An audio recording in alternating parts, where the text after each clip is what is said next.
My new book is outlining the insights that you will develop as you start to dig into this whole issue of emotional sobriety and start looking at the things that I challenge you with. And these insights will create some incredible aha moments, and you'll start to weave together this tapestry of emotional sobriety that's going to help you discover new possibilities in your life.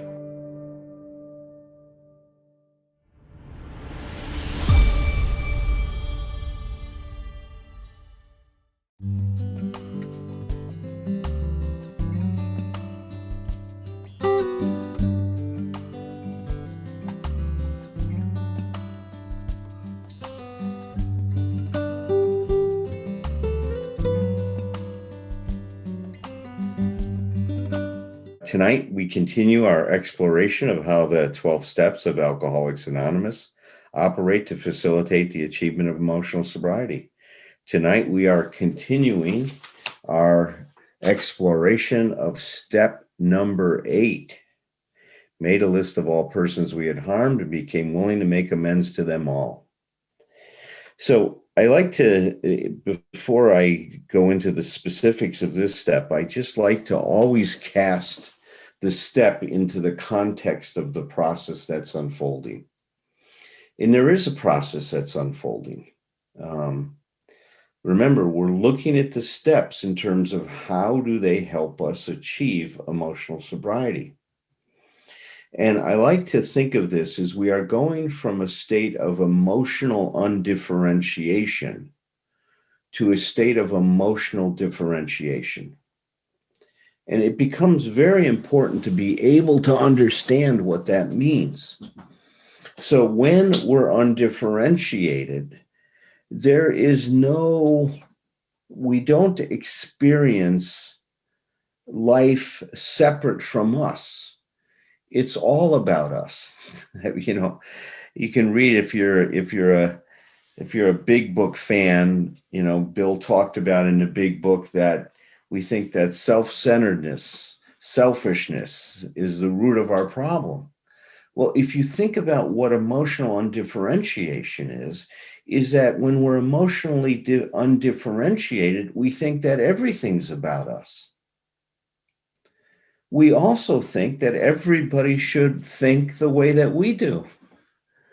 And they should do what we want them to do. And if they loved us, they would follow these unenforceable rules that we've been talking about left and right.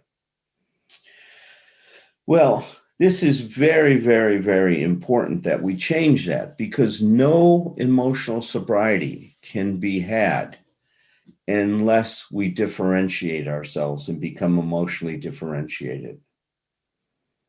So we start the process. We start the process by, seeing what I like to think about it in 12 Essential Insights. I talk about that the first insight is really, waking up to the fact that we're asleep, that our lives have become unmanageable, that this emotional undifferentiation that we have has really made an impossible way of life, is the way that Bill says it in his letter.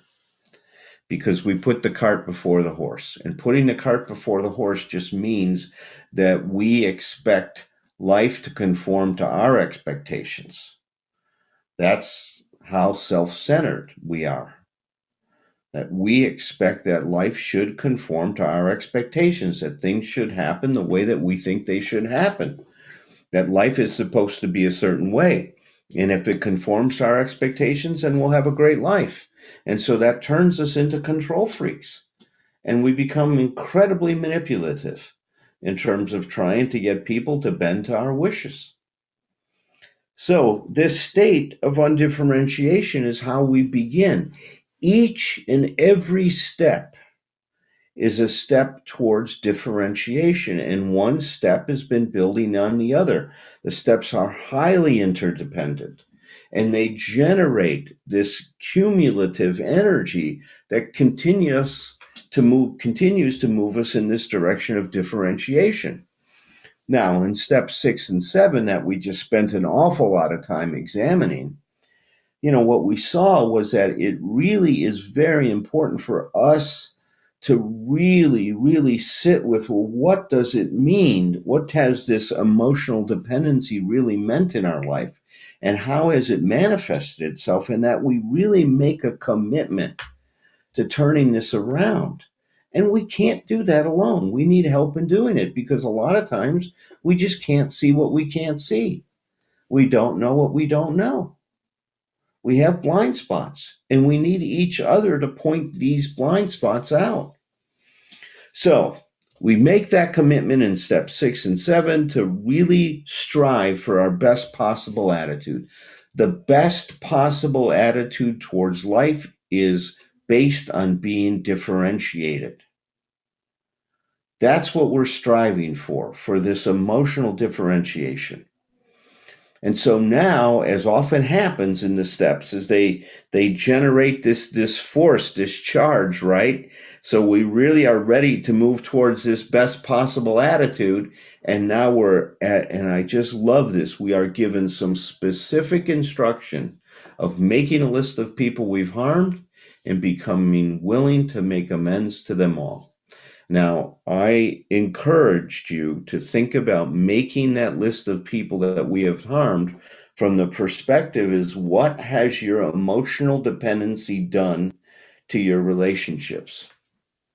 How has that manifested itself? What has been the effect of that on how you've functioned, how you've treated other people?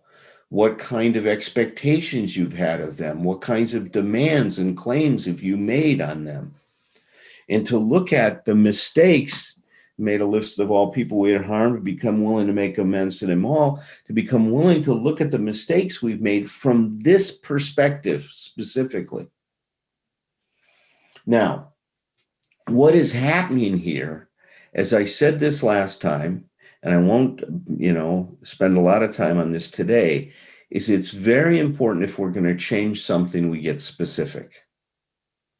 That we really need to look at what does that specifically mean to how I'm functioning at this particular moment in this particular relationship with this particular person. And of course, as we start to see this, as we, make a list of all the people we've harmed and we start to look at what harm have we caused, we are going to see a certain pattern. What's going to be revealed to us, and Bill described it this way, that we extricate from a thorough examination of what we've done. We now extricate this habitual way of thinking and feeling and acting that has created a certain pattern in our life. And that pattern, once it becomes revealed to us, will help us see what I like to think of as our working point. What is the specific thing we need to change in our relationship with other people? So that's what we're doing. When we get specific like this, we have an opportunity to really learn some very important things about ourselves. So getting specific is one thing. This step is also helping us differentiate because it's saying it is important if you're going to grow up and you're going to become emotionally mature is to take responsibility for your behavior. There is a promotion of personal responsibility here and saying it is important for us to step up and own our mistakes. This is critical in terms of our movement towards emotional sobriety. Owning our mistakes, owning our limitations. Now, remember before, we talked about humility. And that humility is a cornerstone of emotional sobriety. And I defined, humility based on the definition from the American Psychological Association's, definition of psychological terms as possessing a lot of different characteristics. One is a low focus on self. Two is an accurate, not an over or underestimation of one's success and worth. But the third one, which is really relevant to this discussion now, is our ability to acknowledge. I like to think of that as owning our mistakes, owning our limitations, owning our gaps in knowledge. that creates humility. And so, Thom Rutledge says that these step 6 and 7, and I think step 8 as well, is really illuminating this pathway to emotional sobriety. Now, the other part of this step I want to focus on is this becoming willing, because that's such an important part in terms of emotional sobriety. So, our becoming willing means that we start moving in a very different direction in our life. Earlier on, and I forgot on what step I talked about, that it's very important to stop and think about what directions that we move towards in recovery and what do we move away from. Well, one of the things we move away from is expecting other people to do what we want them to do to make us feel okay, right? That's a big theme in everything I've been talking about. But what we're moving towards now is seeing that I need to take responsibility for my emotional well-being. So we are moving towards discomfort. We are moving towards shame. We are moving towards humiliation, which is something we would have run away from before. So, in one way, what we've done is we are flipping our consciousness. We're doing the opposite of what we would have done before. Whereas we would have blamed others for our problems, we now own that we are responsible for the life, for the existence we've created. Instead of running away from being uncomfortable and doing as much as we can to be okay, just with an inability to tolerate any discomfort, that's what most of us have had, we're now willing to put ourselves in situations where we're going to be incredibly uncomfortable. We're willing to face things that we're ashamed of, that we feel humiliated about, and face other people and talk to them about what we've done in hopes of restoring some kind of justice. These are things we would have never done before because we were undifferentiated. For us, owning a mistake, owning a problem became something that took something away from us. And what we are seeing in emotional sobriety is as we move towards these difficulties, we are actually building our character, which is so, so important. This step is where we let the best in us run the rest of us. Because when we become willing to make amends to other people, we have to override every other part of us that's screaming, don't do that. Do not do that. Do not do that to yourself. It's going to be terribly difficult and painful. So the becoming willing means that we are really pushing the best of us into the driver's seat instead of letting some of those other jokers continue to drive the buses they've been through the years that we've had.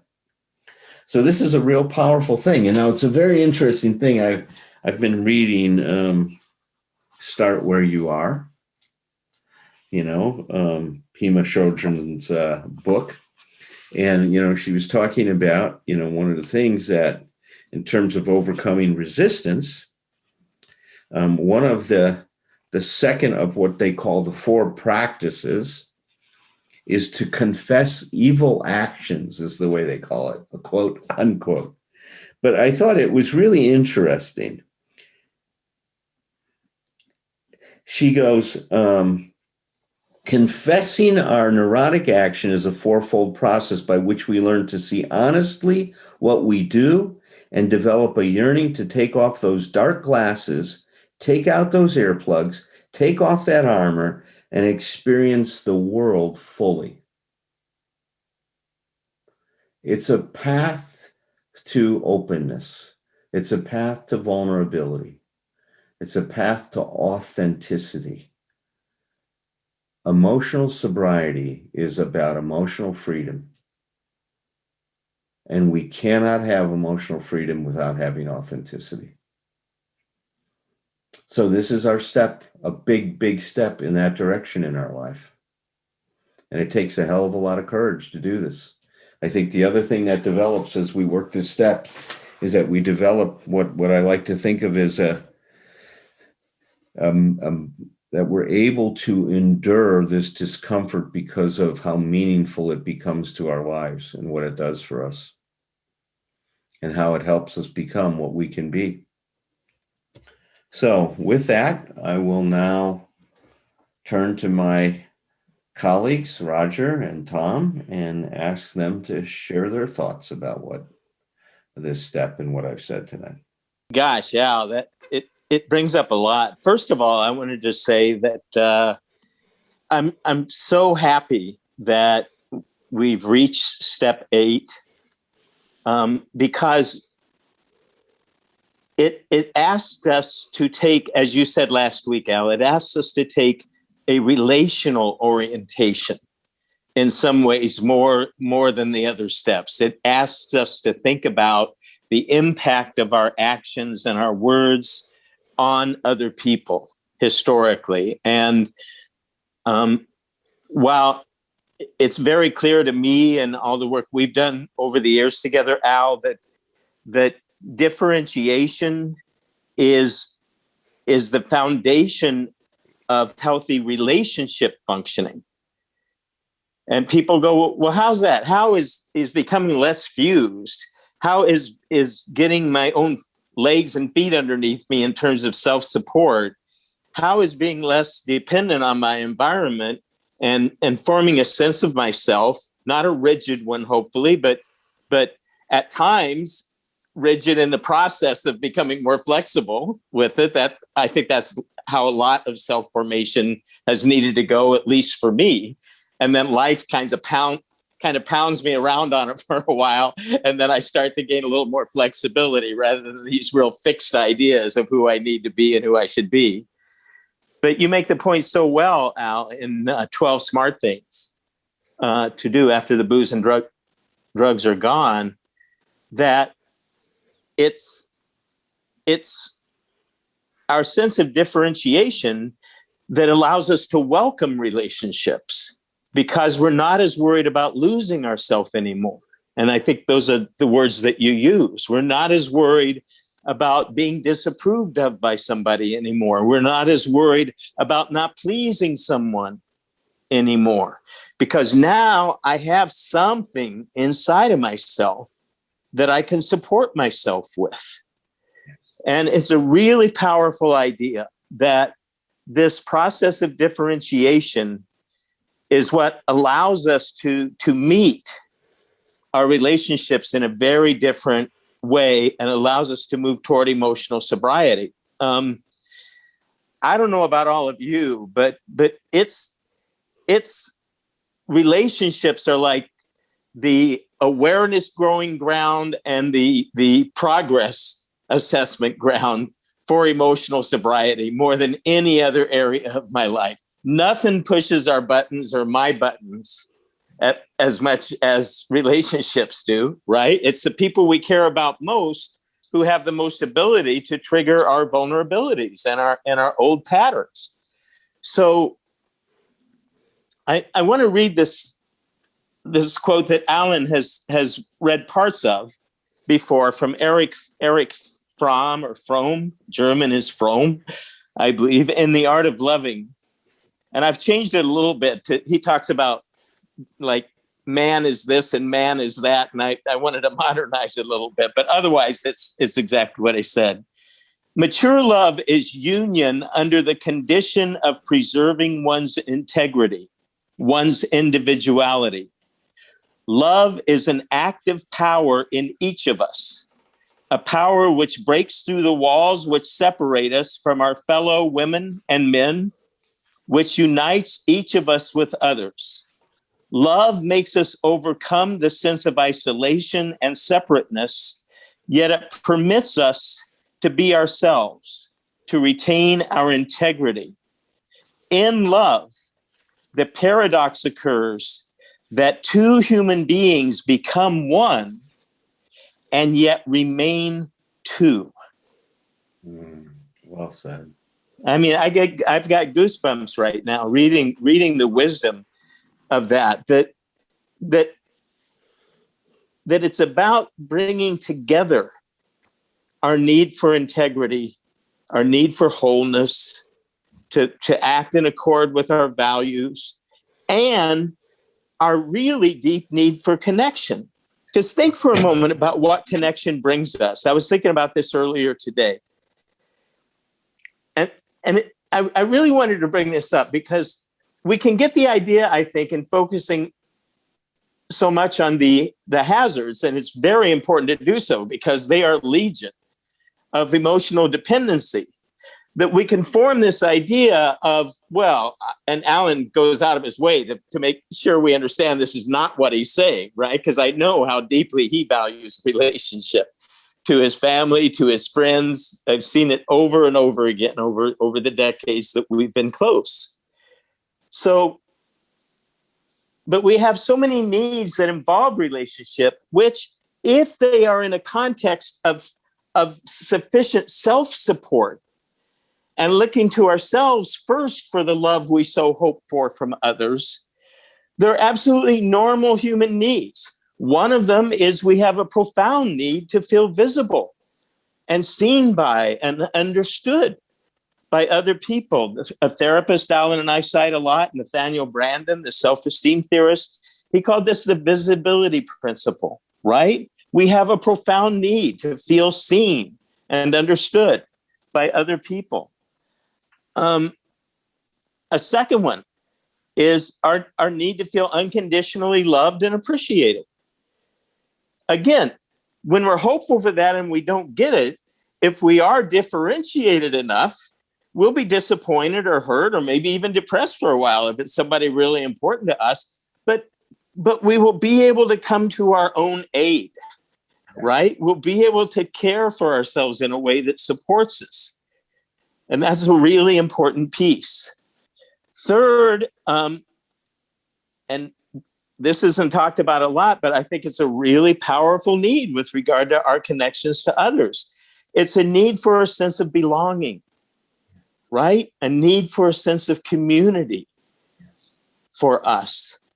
And lastly, and this is, I mean, tears come to my eyes when I think about the depth of this one for me, our need to be of value to others, right? Our need to give others the love, the unconditional acceptance, or the closest we can come to it, because none of this is about perfection, right? We're all works in progress with all of these things, including emotional sobriety. But the desire to give others and touch others in a way that makes a real difference for them, that has meaning for them. Nothing makes me happier in my life, and I don't label that codependency because it's not. Because it makes me feel deeply good. It makes me feel happy when I'm able to have that impact on somebody.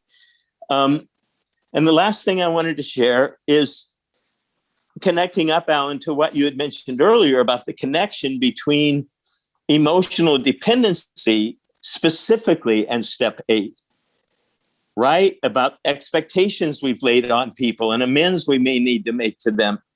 And what came to me about that for me is the ways that my controlling behaviors have harmed or hurt or wounded others, because it's led to, guilting others at times if they don't behave like I wish for them to, shaming them, silencing them, which Thom and Alan talked about last month, withdrawing from them, aggressing against them, right? Or intimidating them.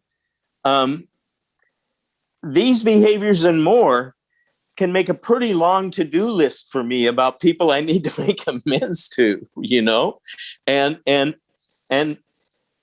that would involve the self-healing that goes through when I do that, and the gift of humility I give myself when I do that to somebody that I feel bad about how I've treated them.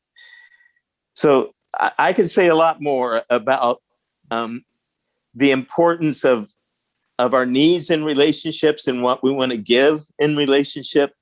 But thank you so much, Al, for opening this whole topic up. Thank you. Well, look, Raj, I'm sitting here and I'm how far we've come in our ability to talk about these things and to be able to articulate this, and how at this point in our lives this is really coming together in terms of some kind of a unified concept of what the hell is going on here, and I just love that contribution you just made to the discussion. Thank you.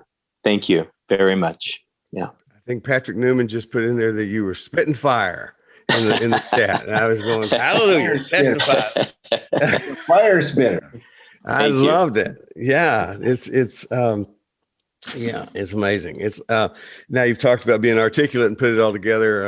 I got nothing. I got nothing. I don't know. It's now I'll be brief here today. For you, Roger, what you said that I just write things down and take off in different ways in my brain. Sure. But sure. coming to our own aid as far as the step 8. Absolutely. It's like, this is the place, I talked before about that place where this is the place where we really emerge as an adult. This is where we take responsibility for ourselves. And most importantly to me, it's the place where we learn to plead guilty without turning on ourselves. Because I was, I always want to balance Alan's description of arrogance out with my negative arrogance of, like, when he says we might be moving toward humiliation, I was going like, I was living in humiliation. It's like, but I love the part about where Alan comes back to the definition of humility as being, what was the exact thing? It's undue focus on yourself. I can't remember the exact words, but it's like, that doesn't mean negative or positive. It's just over focus on yourself. And so the idea is, the way I controlled people so much in my life was by being pitiful so that they had to come rescue me. They had to make me feel better about myself. And so when I step up into that, I have to be the one who can come to my own aid.